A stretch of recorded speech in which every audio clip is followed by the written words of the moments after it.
વડોદરા જિલ્લાના સાવલી તાલુકા પોલીસ મથકે 2022ની સાલમાં ભારત સરકાર દ્વારા બદલાયેલા નવા કાયદા ભારતીય ન્યાય સંહિતા મુજબ ભારતીય ન્યાય સંહિતા મુજબ સગીરા સાથે દુષ્કર્મ આચર્યાની ફરિયાદ નોંધાઈ હતી, જેનો કેસ સાવલી તાલુકાની સ્પેશિયલ પોક્સો કોર્ટમાં ચાલી જતા ફરિયાદમાં ચુકાદો આવ્યો હતો, જેમાં આરોપી જયંતિ ઉર્ફે ગુગો રાયસિંગ ઠાકોરને આજીવન સખત કેદ અને ₹1 લાખનો દંડ ફટકારવામાં આવ્યો છે। જિલ્લાના સાવલી તાલુકા પોલીસ મથકે સગીરા સાથે દુષ્કર્મ આચર્યની નોંધાયેલ ફરિયાદના આરોપી જયંતિ ઉર્ફે ગુગો રાયસિંગ ઠાકોર રહેવાસી મકરપુરા વડોદરા શહેરનું વર્ષ 2022ની સાલમાં 15 વર્ષ 10 માસની સગીરા સાથે ભોગ બનનાર દીકરીના ગામમાં પરિચય કેળવીને ગામ લોકોની ધાર્મિક લાગણીનો દુરુપયોગ કરી ભોગ બનનાર દીકરીના ઘરે આવતો જતો અને રાત્રે રોકાણ કરતો હતો અને ભોગ બનનાર અને તેના પરિવારને ધાર્મિક અંધશ્રદ્ધામાં ફેરવી દઈને ભોગ બનનારને ખોટા સોગંદ આપી જો તેણે આરોપી સાથે પ્રેમ સંબંધ નહીં રાખે તો નદીમાં ડૂબી જઈ આત્મહત્યા કરશે તેવી બીક બતાવી ધમકીઓ આપી હતી। તો 15 વર્ષ 10 માસની સગીરા પીડિતાને યુક્તિપૂર્વક સીવણ ક્લાસમાં જવા ઘરેથી બોલાવી રિક્ષામાં બેસાડી જુદા જુદા સ્થળે લઈ જઈ ભોગ બનનાર સાથે વારંવાર દુષ્કર્મ આચર્યું હતું, જેની ફરિયાદ સાવલી પોલીસ મથકે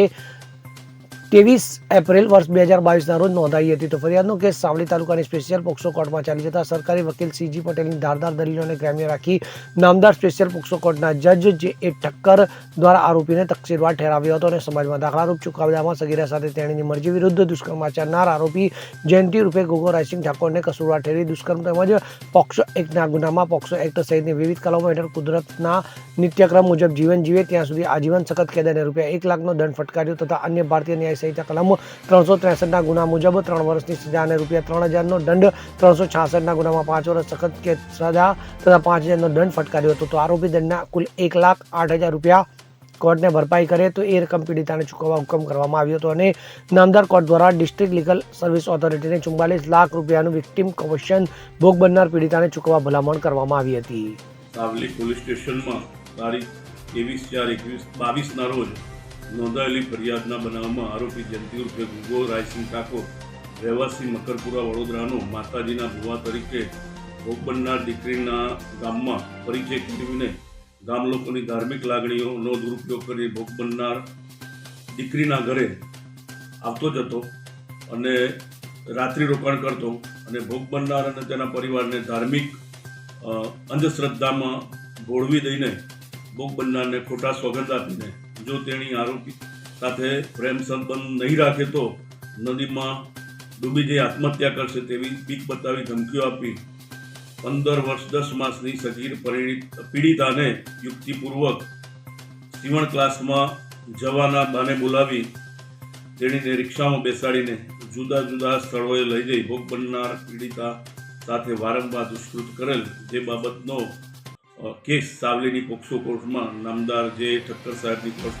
સમક્ષ ચાલી જતા આરોપી જયંતિ ઉર્ફે ગુગો રાયસિંગ ઠાકોર રહેવાસી મકરપુરાને દોષિત ઠેરવી નામદાર અદાલતે આરોપી જયંતિ ઉર્ફે ગુગો રાયસિંગ ઠાકોરને આજીવન કેદની સખત સજા તથા ₹1 લાખનો દંડ ફટકારેલ છે। આજીવન કેદ એટલે કે તે કુદરતી નિત્યક્રમમાં જીવે ત્યાં સુધીની સખત કેદની સજા તે રીતની સખત સજાનો હુકમ કરેલ છે। તેમજ ઇપીકો કલમ 363ના ગુનામાં 3 વર્ષ અને ઇપીકો કલમ 366ના ગુનામાં 5 વર્ષની સજાનો હુકમ કરેલ છે। તેમજ તે કલમો લગત દંડના પણ હુકમ કરેલ છે। આરોપી જે દંડની રકમ નામદાર કોર્ટમાં જમા કરાવે તે રકમ ભોગ બનનાર પીડિતાને વળતર તરીકે ચૂકવવા હુકમ કરેલ છે। તેમજ ગુજરાત વિક્ટિમ કોમ્પન્સેશન સ્કીમ મુજબ ભોગ બનનાર પીડિતાને ડિસ્ટ્રિક્ટ લીગલ સર્વિસ ઓથોરિટી દ્વારા ₹4 લાખનું વિક્ટિમ કોમ્પન્સેશન ચૂકવવા માટે હુકમ કરેલ છે। ઇકબાલ લુહાર સાથે CN24 ન્યૂઝ સાવલી। હવે જુઓ દેશ દુનિયાની તમામ ખબરો તમારી આંગળીના ટેરવે। ઉઠાવો મોબાઈલ અને Google Play Store પરથી ડાઉનલોડ કરો અમારી CN24 ન્યૂઝ મોબાઈલ એપ।